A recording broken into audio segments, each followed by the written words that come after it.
যে আমার বাবার কথাটা খুবই অবাস্তব ছিল না। বাংলাদেশ জাতীয়বাদী দল বিএনপির ভারপ্রাপ্ত চেয়ারম্যান তারেক রহমানের নির্দেশনায় জাতির সামনে রাষ্ট্র কাঠামো মেরামতের উপস্থাপিত ৩১ দফা বাস্তবায়নের লক্ষ্যে বাগওয়ান ইউনিয়ন বিএনপি যুবদল, স্বেচ্ছাসেবক দল ও ছাত্র দলের উদ্যোগে আয়োজিত লাম্বুরহাট সুইচগেট মাঠে এক বিশাল জনসভা অনুষ্ঠিত হয়েছে।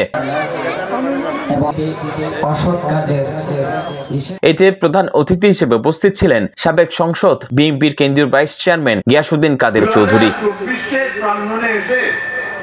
পিছনে তাকিয়ে ভাবি যে আমার বাবার কথাটা খুবই অবাস্তব ছিল না।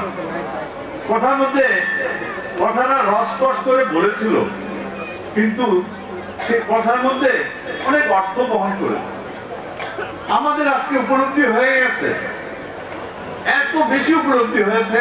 আমরা ১৪ নং বাগওয়ান ইউনিয়নের সাবেক ভারপ্রাপ্ত চেয়ারম্যান মাওলানা আবুল বশরের সভাপতিত্বে ও চট্টগ্রাম উত্তর জেলা স্বেচ্ছাসেবক দলের যুগ্ম আহ্বায়ক ইউসুফ তালুকদারের সঞ্চালনায় এ সময় আর উপস্থিত ছিলেন চট্টগ্রাম উত্তর জেলা বিএনপির সদস্য আবু জাফর চৌধুরী, বিএনপি নেতা হাকিম চৌধুরী, ফিরোজ আহমেদ, হাজি জসিম, হাবিবুল্লাহ মাস্টার, ইস্তিয়াক চৌধুরী, ওবি, অ্যাডভোকেট তাইজুল সহ আরো অনেকে।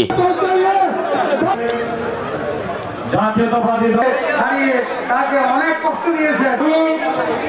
৩১ দফা দাবি আমার প্রাণপ্রিয় নেতা তারেক হাসান মুরাদের সাবেক সহসভাপতি সবিনয় অনুরোধ জানাচ্ছি। আজকে মোহাম্মদ মহরম। Desk report 24 Chittagong.